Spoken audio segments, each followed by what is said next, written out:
In this video, we'll talk about one way to charge objects, and that's called tribocharging. And tribocharging just means charging through rubbing. Tribocharging. Okay.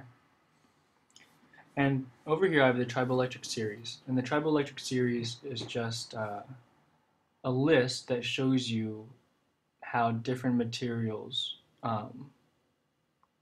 hold on to their electrons, is how I'll put it. So if you're on the very negative side down here, it means that you hold on to your electrons really tightly. You don't really give them up. And in fact, you can take some more on if you need to. If you're really positive up here, it means that electrons can actually leave you without too much trouble, right? So you don't hold on to your electrons very well. So what happens is if you get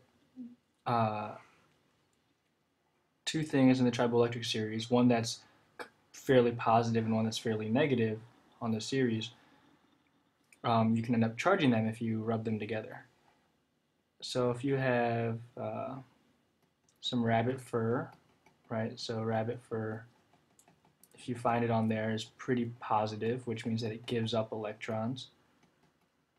And then if you rub that with something like acrylic, so this will be our acrylic,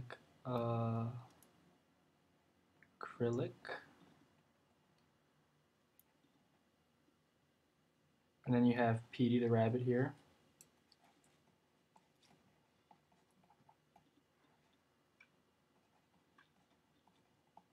Then you rub them together, electrons from Petey get transferred to the acrylic. And that's because, again, that Petey does not hold on to his electrons very well. And so when you rub them together, the acrylic actually ends up kind of stealing some, which means that the acrylic becomes negative. It has more electrons, right? And that's why it's in this negative section of the triboelectric series. Conversely, Petey just gave up electrons, so Petey's positive, and that's why rabbit fur is positive in this triboelectric series. And then you'll be left with, right?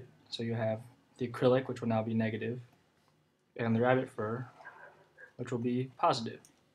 And that's basically all tribocharging is. And the reason that rubbing is important is that once they come into contact, then the electrons and kind of the atoms from both are close enough that electrons could be transferred from one to the other. And in fact, kind of like small like bond type things are made when two things are in contact. And then when contact is changed, right? So if you're rubbing them together, they're touching and then they're not, and then they're touching and they're not. That's what allows the electrons to stick with the thing that has kind of a stronger hold on its electrons, or more negative in the triboelectric series. And this is also why you can rub a rubber balloon on somebody's head. This person will have long hair. Ooh, they have really a lot of hair then, okay. Right, and if you rub a balloon on their hair, you can see that the rubber will tend to keep those electrons and the hair will give up the electrons. And so you'll get electrons that go from the hair to the balloon, making the balloon negative and the hair positive. And that's about it. That's all I can really think of for the triboelectric series. This one's pretty straightforward. And this is just one way that you can charge things up.